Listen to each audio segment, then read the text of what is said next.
Assalamualaikum warahmatullahi wabarakatuh. Halo Sobat Insan Catur, jumpa lagi dengan saya Muhammad Satibi. Pada kesempatan kali ini saya akan membahas partai catur terbaik antara Grandmaster Magnus Carlsen yang bermain sebagai pemain putih melawan Grandmaster Zhou Wesley yang bermain sebagai pemain hitam. Seperti apa langkah-langkah terbaik dari kedua Grandmaster terbaik tersebut? Mari kita lihat langkah-langkahnya. Langkah pertama E4, selanjutnya pion C6. Nah, langkah pion C6 ini merupakan ciri dari pembukaan karokan defense. Selanjutnya pion D4, D5, E kali D5. Langkah E kali D5 ini merupakan ciri dari variasi exchange. Selanjutnya pion makan pion di petak D5, gajah D3 melakukan perkembangan perwira, kuda C6 masih sama melakukan perkembangan perwira, C3 menjaga pion di petak D4, kuda F6, gajah F4, gajah G4 mengancam menteri, menteri B3 lari saja, menteri C8, kuda D2, E6, kuda Gf3, gajah E7, rokade pendek, gajah H5, benteng AE1, gajah G6, selanjutnya gajah makan gajah di petak G6, pion H makan gajah di petak G6, H3, A6, A4, kuda D7 melakukan langkah manuver kuda sekaligus mencari celah. Selanjutnya benteng E3, rokade pendek, H4, kuda F6, selanjutnya menteri D1, selanjutnya B5 melakukan serangan di sayap menteri, selanjutnya kuda E5, selanjutnya B4 ditusuk lagi di sayap menteri, selanjutnya gajah G5 dibiarkan saja sayap menterinya, selanjutnya benteng E8, benteng H3 melakukan persiapan serangan di sayap raja, selanjutnya menteri C7, selanjutnya kuda DF3, selanjutnya pion B makan pion C3, pion B makan pion B C3, selanjutnya benteng AC8. Nah, menurut komputer langkah benteng AC8 ini langkah yang blunder ya. Sebaiknya Zhou Wesley melangkahkan, kita kembalikan posisinya. Sebaiknya Zhou Wesley melangkahkan kuda makan kuda di petak E5. Selanjutnya kuda makan kuda di petak E5. Selanjutnya gajah D6, H5, kuda E4, gajah E3, kuda kali C3, gajah menteri G4, gajah makan kuda di petak E5, pion D makan gajah di petak E5, menteri C4, menteri G5, kuda E4, menteri H4. Nah, posisi seperti ini hitam unggul satu pion ya. Jadi sebaiknya langkahnya kuda kali E5. Kita kembalikan posisinya di B kali C3. Jadi langkah benteng A C8 ini merupakan langkah yang blunder. Kita lanjutkan langkahnya. Langkah selanjutnya dari Magnus Carlsen yaitu kuda makan kuda di petak C6, menteri makan kuda di petak C6, kuda E5, menteri C7, menteri F3, gajah D8, H5, gajah D8, H5 melakukan serangan di sayap raja sekaligus membuka jalur pion H ya. Jalur H-nya dibuka oleh Magnus Carlsen. Selanjutnya lagi-lagi Zhou Wesley melakukan langkah blunder dengan cara kuda makan pion di petak H5. Selanjutnya Zhou Wesley melangkahkan pion G kali H5. Selanjutnya gajah kali F6, gajah kali F6, menteri kali H5, raja F8, benteng E1, gajah kali E5, benteng kali E5, F6, benteng E3, menteri F7, menteri E2, menteri G6, benteng EG3. Nah, posisi seperti ini dinilai lebih baik dibandingkan kuda makan pion di petak H5.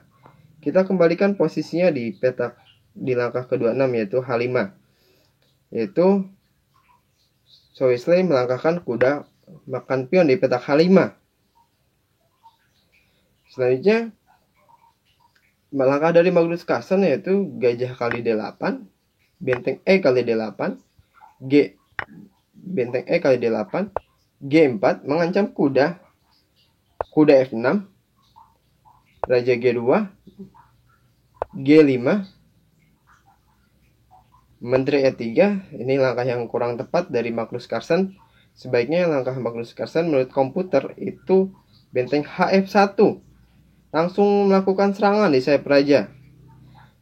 Selanjutnya raja F8, analisanya C4, pion D kali C4, benteng B1, benteng D5, Menteri A3 skak, benteng D6, kuda kali C4, Menteri C6 skak, raja G1, Menteri kali C4, Menteri kali D6 skak, raja G8, dan akhirnya Magnus Carlsen unggul kualitas perwira menurut analisa dari komputer. Selanjutnya kita kembalikan posisinya di langkah ke-29 yaitu G5. Jadi Menteri E3 ini dinilai kurang tepat oleh komputer ya. Kita lanjutkan langkah dari Zhou Wesley yaitu kuda E4. Selanjutnya F3 mengancam kuda. Nah, kuda F6 kembali lagi ini membuang tempo ya. Ini langkah blunder sekali dari Zhou Wesley. Seharusnya Zhou Wesley melakukan langkah Menteri kali C3. Ini dinilai lebih baik dibanding kuda F6.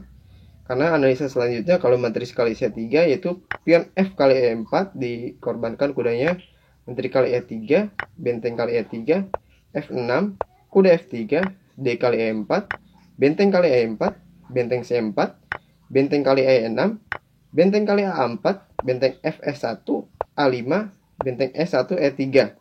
Nah, ini dinilai lebih baik dibandingkan kuda F6. Namun ini juga cukup beresiko ya, karena sudah kehilangan satu perwira. Kita kembalikan ke posisinya di pion F3. Ini langkah dari Zhou Wesley yaitu kuda F6. Selanjutnya benteng HF1 langsung melakukan serangan di sayap raja secara taktis sekali ya. Selanjutnya karena ini ancaman mat di petak H8, rajanya harus geser ya. Zhou Wesley rajanya geser ke petak F8.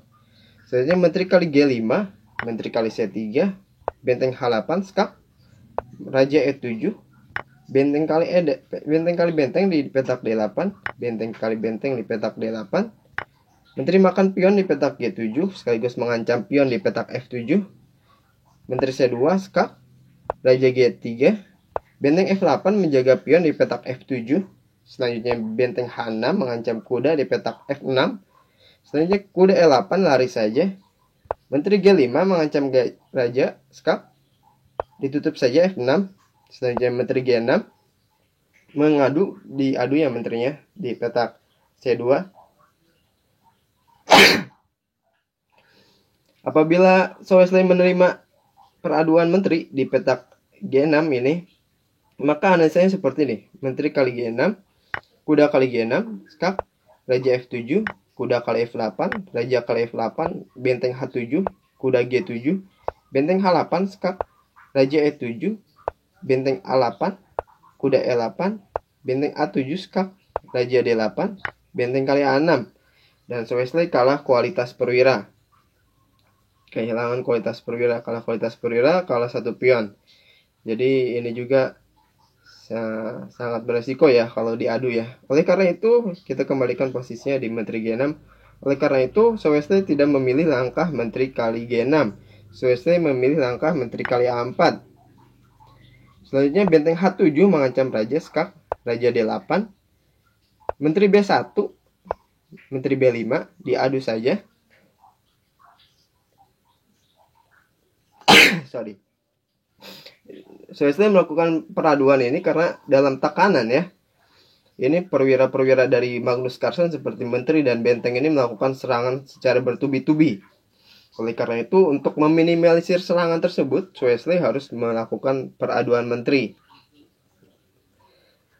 Oleh karena itu, Magnus Carlsen tentunya tidak ingin melakukan peraduan menteri tersebut ya. Magnus Carlsen memilih langkah kuda C6, skak, langkah terbaik ini ya. Dikorbankan saja kudanya.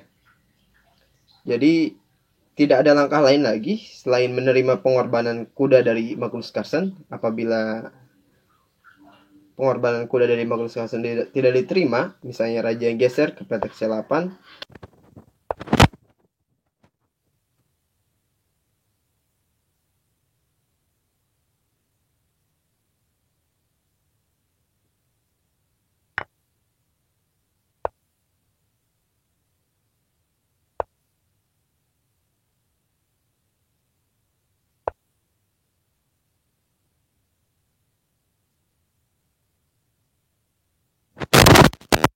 Ini skakmat. Misalnya kuda C7. Langkah selanjutnya menteri D6 skak. Raja E8, benteng E7, skakmat.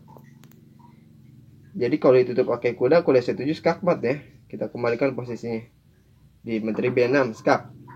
Apabila ditutup pakai menteri, ya jelas dimakan ya menterinya. Benteng kali menteri C7. Dan So Wesley kehilangan satu menteri. Jelas ini keunggulannya lebih nyata lagi ya. Oleh karena itu So Wesley di posisi menteri B6 ini sudah menyerah ya. Jadi seperti itu pembahasan partai catur terbaik dari Magnus Carlsen melawan So Wesley di pembukaan Caro-Kann defense. Jika sahabat ada ide langkah terbaik lainnya, silahkan isi di kolom komentar. Jangan lupa like, share, subscribe. Gen Sunasumus.